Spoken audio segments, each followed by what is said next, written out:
absolute power, beginning in the early 22nd century, to try to remake Earth in their own twisted image.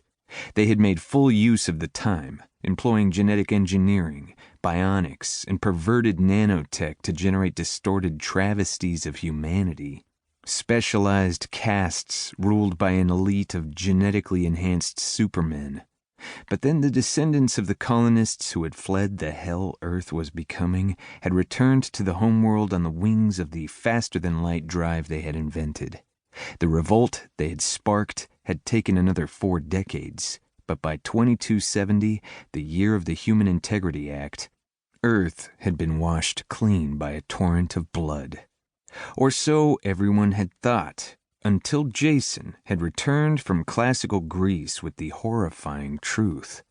The transhumanist leadership, foreseeing defeat well in advance, had secretly prepared for it, carefully establishing a large, lavishly financed, and very well-equipped underground organization that was alive and well in the shadowy places of Jason's own era, still pursuing its mad dream of a self-created evolutionary step beyond Homo sapiens. Nor was that the worst of it. At some point after 2310, when Weintraub had discovered the theoretical basis for time travel, but before he and Fujiwara had perfected the temporal displacer 2 decades later, the transhumanists had stolen Weintraub's work, and they had discovered a flaw in Weintraub's math that was still sticking like a thorn in the heel of the authorities' time travel technology.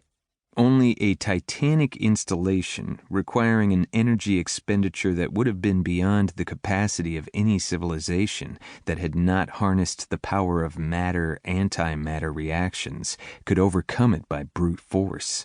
The transhumanists' displacer, suffering from no such handicaps, was compact and energy efficient enough to be concealable, and they were using it in an ongoing campaign to subvert the past.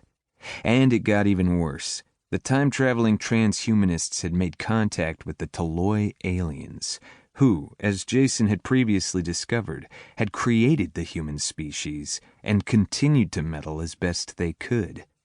Contacts between the two were fitful, but should they ever manage to effectively combine forces, the consequences did not bear contemplating.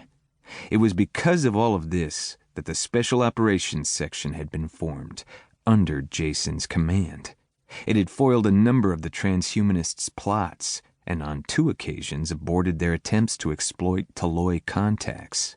But as Jason had known only too well, he was struggling in the dark, with only the vaguest intelligence concerning his enemies. Then, on Jason's last mission, to the final months of the American Civil War, a real break had finally come. Amid the flaming chaos of Richmond's fall, he had obtained a certain transhumanist data chip.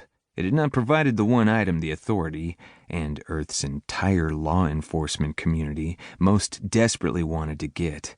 The date known as the day when the transhuman nightmare was due to rise again. But it had been a goldmine of other information about the underground organization, including the second most desired item, the location of the illicit temporal displacer. Intelligence analysts had been skeptical at first, wary as always of cleverly planted disinformation. At the same time, in case it was genuine, the data had been tested out in ways that would not reveal the authorities' possession of it. For Jason had assured them that the transhumanists had no way of knowing the data chip hadn't simply been left in the ashes of Richmond's burnt district. Repeated, careful probing of unimportant targets had finally convinced the skeptics. Only then had this assault been authorized. It was, of necessity, a military, or at least quasi-military operation. But Jason had been assigned to it at his own request, as the authorities' liaison, and for his extensive and often sanguinary experience in dealing with the transhumanists.